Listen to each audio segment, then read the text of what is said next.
Good morning बच्चों। आज का जो तीसरा टॉपिक है उसका नाम है कंपोजिट नंबर्स, यानी कि भाज्य संख्याएं। भाज्य संख्याएं नंबर दैट है मोर देन टू फैक्टर्स, जिसके दो से ज्यादा फैक्टर्स हों, यानी कि दो से ज्यादा गुणनखंड हो। अब होता क्या है, कैसे पता चलेगा दो से ज्यादा गुणनखंड हो? उसको ही कंपोजिट नंबर बोलेंगे, उसको ही भाज्य संख्याएं बोलेंगे। एग्जाम्पल के लिए 2 लिया हमने, ओके, पहले 1 लिया। 1 तो 1 का फैक्टर 1 ही होता है, एक ही फैक्टर। 2 के फैक्टर 1 एंड 2, दो से ज्यादा नहीं है, दो ही हैं, तो ये कंपोजिट नहीं है।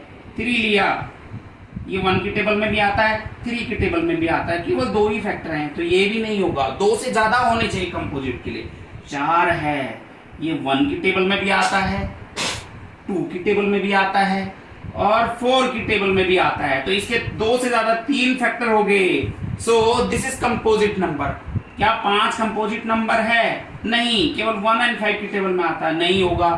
6 कंपोजिट नंबर है, 1 2 3 6, इतनों की टेबल में आता है, तो 6 भी कंपोजिट नंबर है। 7 कंपोजिट नहीं होगा, फिर 8 कंपोजिट होगा, फिर 9 कंपोजिट होगा।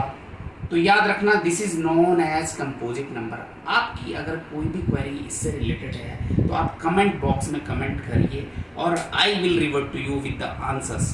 कोई भी क्वेरी आप ड्रॉप करिए इस टॉपिक से related, I will revert with the answer. Thank you बच्चों।